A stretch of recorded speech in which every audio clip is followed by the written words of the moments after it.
Hello, everyone. Welcome to another episode of The Green Factor, a show where we talk about green design and the business of sustainability. I'm your host, Haris the Green Carpenter, and today we are live from Forest Research Institute Malaysia, FRIM in Kepong.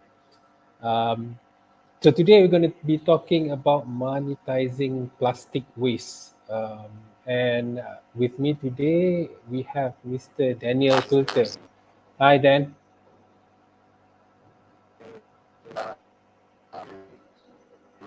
Dan?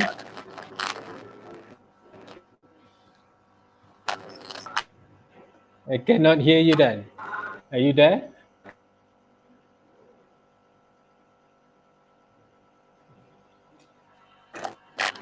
You okay? You there? I'm in the sunny Perhentian Island.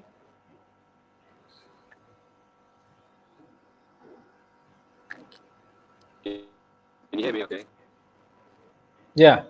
So it's a bit laggy, but I think it's okay.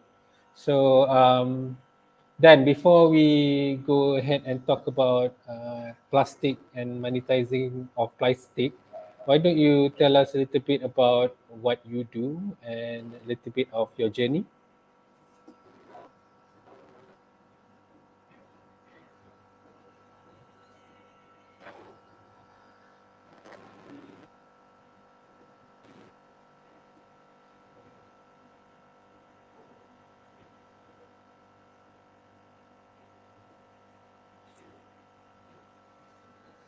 Dan is in Perhentian Island, guys. So it's like he's living the dream, but the internet there is a bit.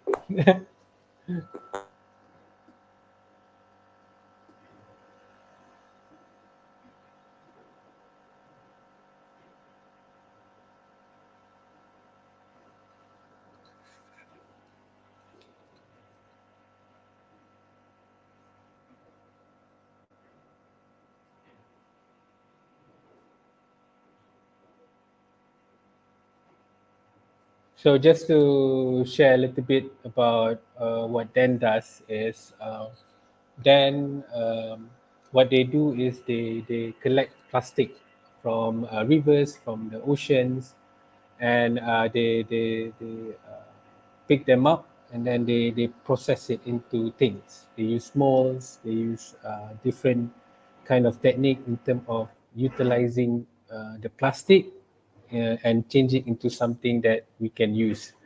So before right now, while we wait for him to come in, then you Can good? you hear and see me? Yeah. Yeah, I'm It's good. good. Can you It's see good. me? Yeah. We Yes. can hear and Sorry see guys you. about that. I'm not the best. No worries. So yeah, can you share a little bit about your Okay, so journey? yeah, sure. So I came to Malaysia in 2005. I'm from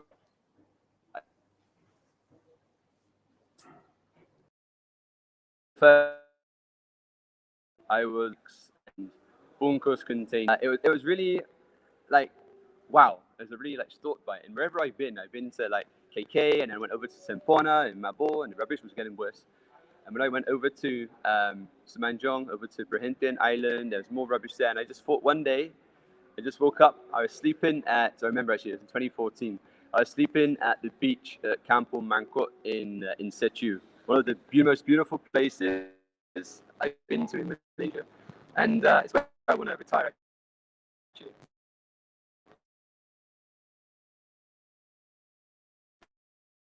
And I was there and I just made a pact to myself that I would create a recycling company with recycling uh, and that's kind of I met up with him about plastic. Oh, this is like perfect. This is exactly the thing of what we need. So precious plastic. Now we've got 3 machines.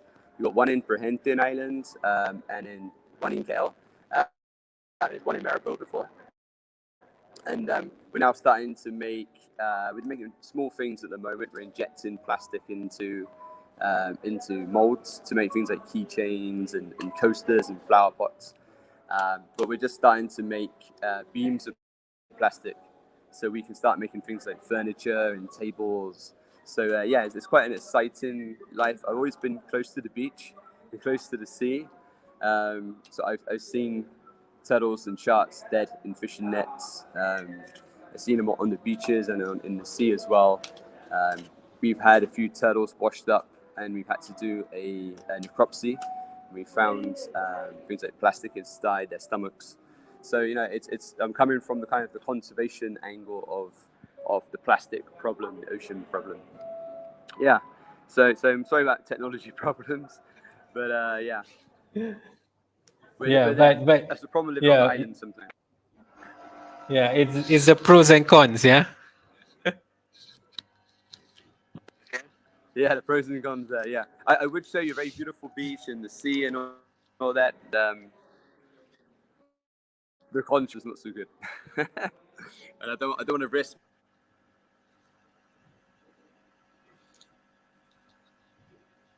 moving too far away from the internet. Yeah. So then, I think we want to go into the issue of plastic. So what are the current issues Yeah. surrounding the plastic waste right now? What are we talking about in terms of issues of plastic?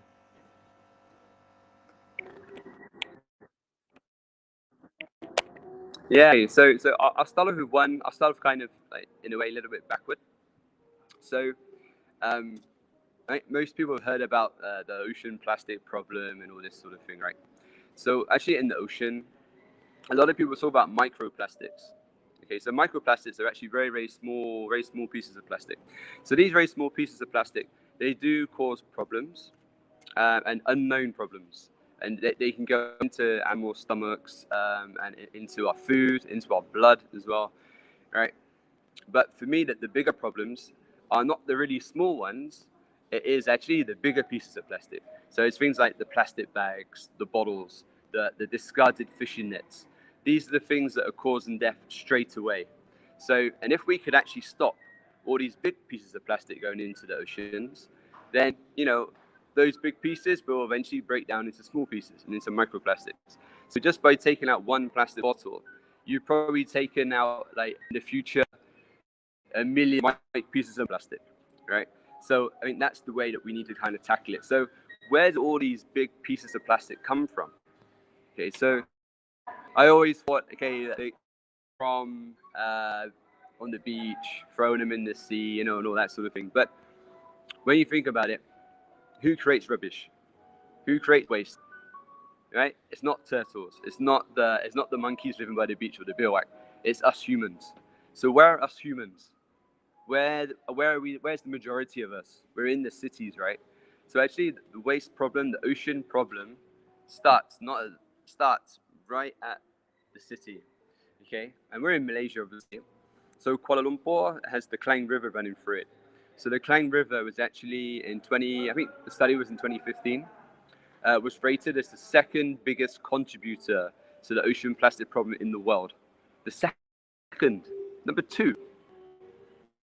Right? So number one, the river in Manila. Okay, you're going through Manila. So number two, and Asia produces 80% of the ocean plastic. Right, so it's us. It's like we've got Philippines, we've got Malaysia, Indonesia, China, India. Okay, is area. Wait, there's look in the SMG Maritime Gateway, where actually they're collecting the plastic floating in the thing called so, which then direct machine where then it collects by solar energy, the current, and in 1 month, right, they collected originally it's about 1,500 tons of waste a month, right? As you just can't think of these figures, right? The amount of waste that we're producing, and a lot of it is also branded plastic, things like plastic bags. When you go and you get your plastic bag, and you get like a bungkus drink. It's all this kind of plastic that has no names on it. There's a lot of waste like that in Malaysia and on our beaches that we find. We do find, actually today we did a cleanup. We did find a bottle from Vietnam. Yeah, so it doesn't come from the city. Sometimes it does from the ocean. So so if you look at the northeast coast of Malaysia, of Peninsular Malaysia, we're actually quite close to Vietnam actually. So the current during the monsoon comes off Vietnam down hitting Perhentian. So we do get a lot from more than it is the big problem with this plastic. We really need to try and solve it at the city level. And the way that we do it is we need to manage our waste. So the way you manage better is either for um separate the plastic, go and send it to our recycling center. And around KL and Selangor now, there's a lot of like curbside recycling. Right, just sign up to that. Everyone can do their little bit. Make sure the plastic, the cardboards are clean and sorted out. Go to recycle. Because as some of the, we should be proud of Malaysia actually in terms of recycling. A lot of people don't say this, but we have some of the best recycling facilities in Malaysia.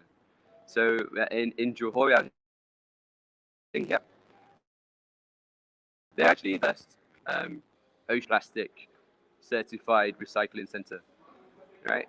So we got the world's best in Malaysia, okay? But a lot of these recycling centers, they actually get their waste from abroad. They get their plastic from abroad because it's cleaner, it's in a bigger volumes. It's more economical to actually buy waste from abroad and bring it to Malaysia to recycle, to turn it into products. That's quite a crazy thing, right? That's something that we have to change. Yeah, yeah, Like, yeah, they should be using our own yeah, plastic yeah. and make sure that our plastic is sorted properly. Then they will take it right. So Yeah, yeah, I mean, we yeah. just need to So, try and that system a bit. Just so yeah, smart. then. So that is what the next question would come in. You've touched a little bit about your business, but how does your business work in a way? How do you monetize this plastic waste? Okay, so what we do, the traditional recycling industry is up of a chain. It's very much like a chain. So you would have a collector who would go and collect all the plastic and sort it a bit. Then you would have another company doing like shredding it up and turning it into pellets. And then you have another company that injects the pellets into the final product. Okay, so when you do it like that, you need high quantities of waste, of plastic. Okay, so what we got is a precious plastic machine. So we actually collect, we then shred, and then we melt and inject it ourselves. So it means that we do the whole lot. And because we do that, it means that small pieces of plastic, which like plastic bags, straws, to us are quite valuable. To a normal recycling center, um, straws and plastic bags they won't bother looking at because it's so light. It's not economical for them. So we're helping to kind of plug in that gap where the kind of it's recyclable plastic, but uneconomically recycled plastic. We can take those. So then we're making things like this little basically like a turtle necklace. Okay, we're making coasters and flower pots, and we sell them via like zero waste shops. Sell them working with organizations. So we're looking at different organizations where we can talk to them about their waste and say, look, what is your current waste streams? How um, how can we then turn those items into things that you need? Okay, so instead of it being like your souvenirs, it becomes more actually ingrained into the business. Okay, so there is an example, a great example of this because precious plastic is a machine that you can get relatively cheaply and easily. So one of our friends, Adrian, in KK, under Tommy Bond, they actually make these turbines. Okay, so they're turbines that generate electricity using water. So they actually created the cups that collect the water for the turbine, they're actually made from the same system as us. So they're used from precious plastic. So it's the same thing where you're collecting the plastic waste, like plastic bags and straws. You melt it into a tube, and then you can inject it into the mold. So it means that we're making money and making it economical to actually turn the unrecyclable or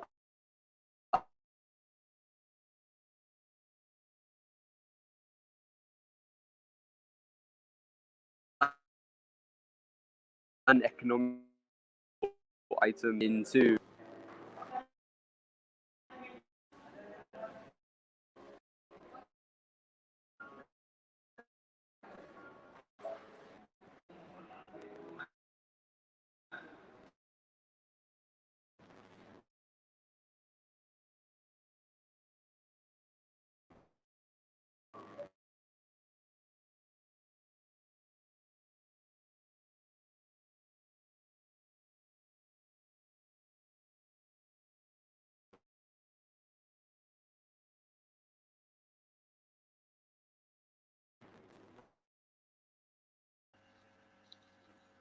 So then, yeah. So we have a comment for plastic recycling. Actually, we must start from residential area like strata house. Provide designated area, but must segregate it from the owner of the plastic. Anyway, it's good to reduce the usage of plastic like food container. Yeah. So I think this is one of the issue that we need to sort, which is the separation at source. So what do you think can contribute in terms of getting more people to separate their waste?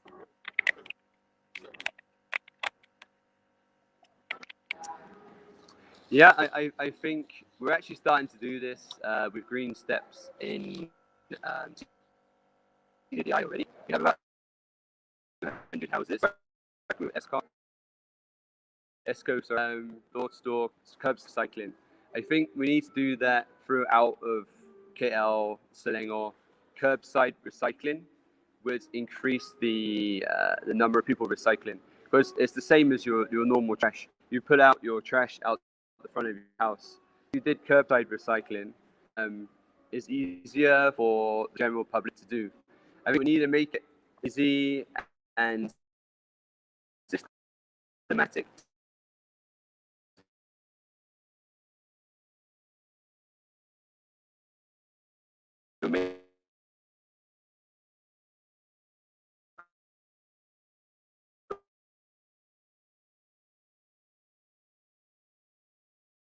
You know,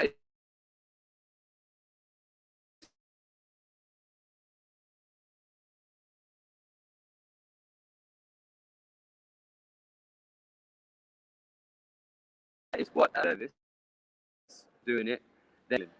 So I got consistency, right? And then things. So you're recycling out more trash.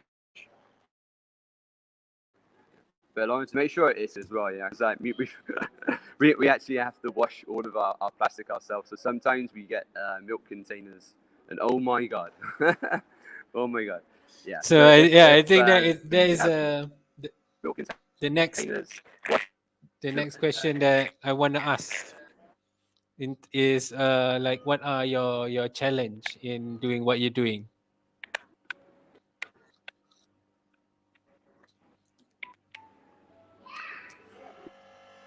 for us, big challenge is sales, like the marketing side of things. Because obviously it all falls down if there's no sales. It's like a conveyor belt, right?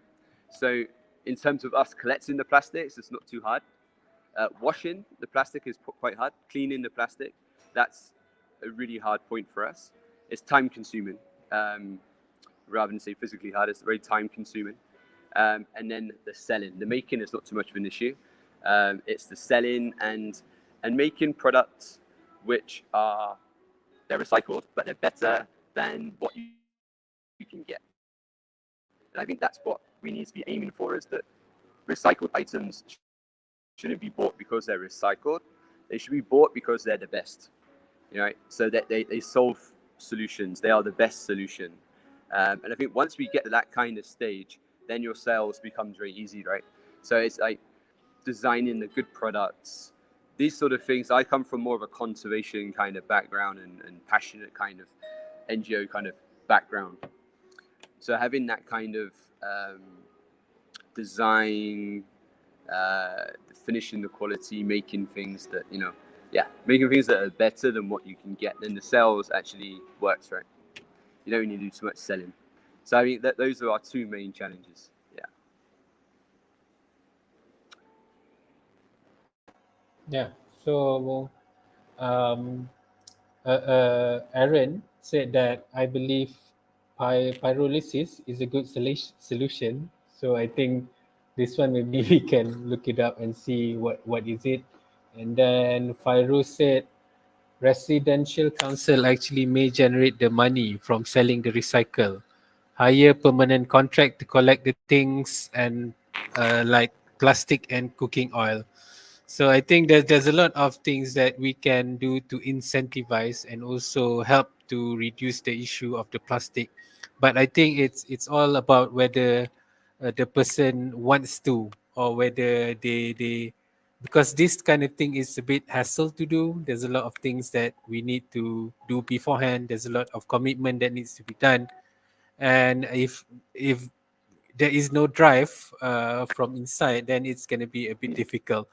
So I think that Yeah, inner thing, right? a lot of in place.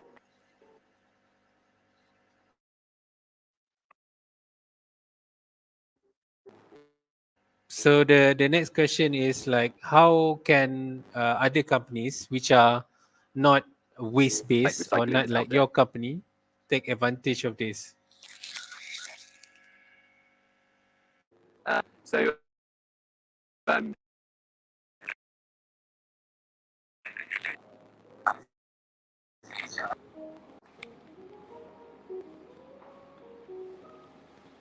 so how can other non-waste plastic companies take Yeah. advantage of this? Yes. So I'd say non-waste plastic. So if you're making out of plastic, like number one, okay, I think that's biodegradable. But then after that, if you got plastic in your company that you can't get away from it, right? Make sure that the plastic that you use is easy to recycle. Okay, so make sure it's made from like type 1 or type 2 or type 5 plastic. Making things from PS like polystyrene. Um, Actually, it's quite hard to recycle because of the chemicals and the emissions it gives off when it melts. So it's better not to use PS or polystyrene very often. Quite often I find spoons like from McDonald's is PS, these little spoons. So change that to PP. Right, so first we'll try and change all of your plastics to plastics which are very easy to recycle, has a high value, like PP. Um, and then you can actually then, if you want to, you then start, you can give that plastic and give it to another company to then turn it into the product that you want to use in your company again. So you're creating that kind of that circular, in a way, movement. Recycling is not pure circular, because obviously sometimes when you recycle plastic, the quality goes down a little bit. So it's not 100% circular, but we're going in that direction, right?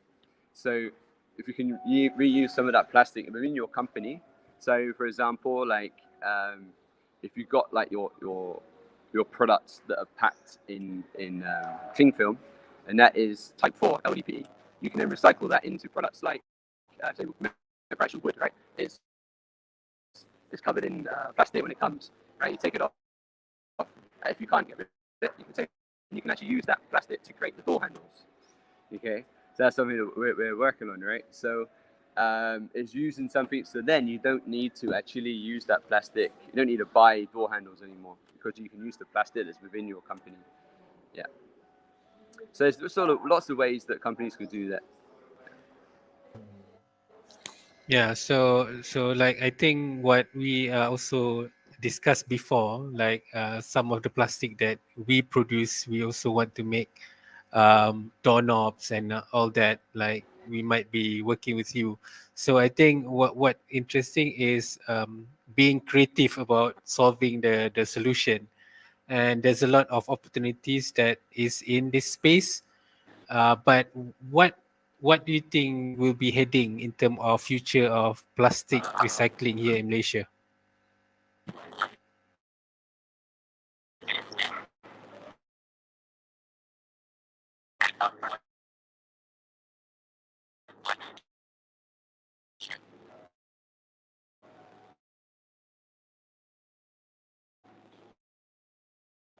It's clean. So when it comes to us, then it's like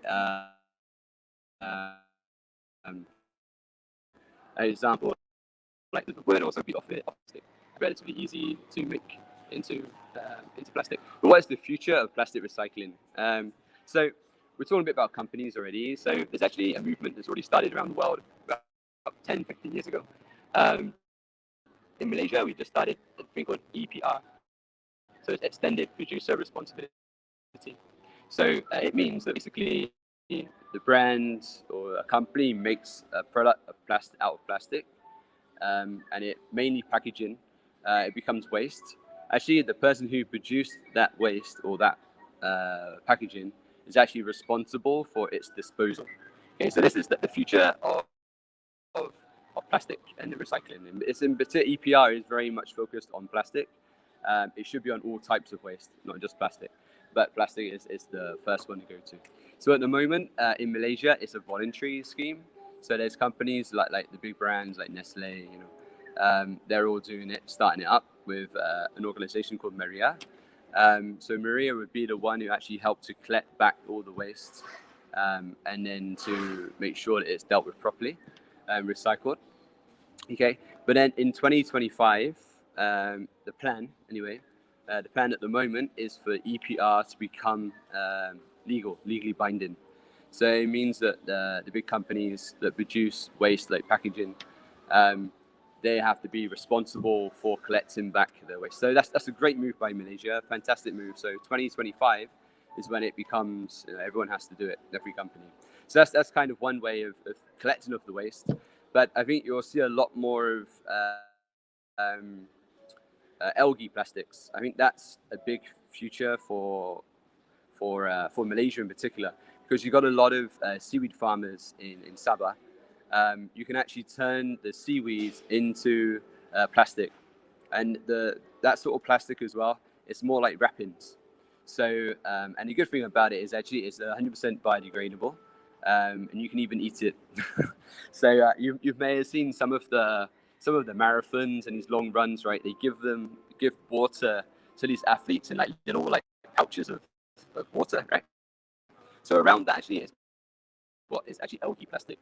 So I think things like that, where if we can get that to go mainstream, that'd be a big change. But obviously, there's other problems, So what are the other issues of creating more seaweed farms? What are the issues of that? So I think that would be another way that I think we'll see plastic in the future, and then hopefully we'll start seeing branded plastics. They're going to start having marks on them as well, so it's easier for them to be recycled. So we know exactly what type of plastic they are.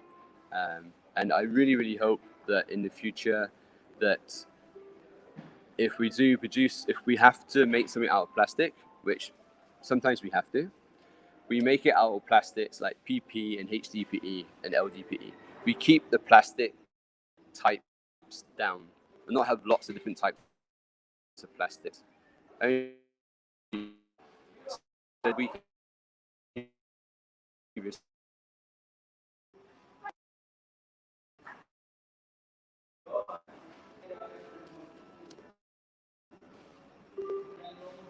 So I think we are at the end of the show then. I recycle. think thank you very much for your time. It's been pleasure to listen to what you do and your forecast of the future. But I think what we need to um, of- uh, focus on is recycling is not a solution. It's just a band-aid to the real problem of our consumption. So we need to look on how we can reduce our consumption, and we need to find better ways to make, like what you say, better kind of plastic and all that. So this kind of discussion we need to have a lot, and we need to have more of this kind of discussion. So for the viewers or listener, if you want to know more about what Daniel is doing, you can look at IG Fuze Ecoteer, and you can connect with him and see what you guys can work with as well. And for everyone else, I would like to invite you guys to be part of the discussion at Green Design Malaysia, where we talk about this kind of issue, and we find solution to making Malaysia greener. So again, thank you very much, Dan, for coming in today, and for everyone else, have a green week ahead. Bye bye, guys.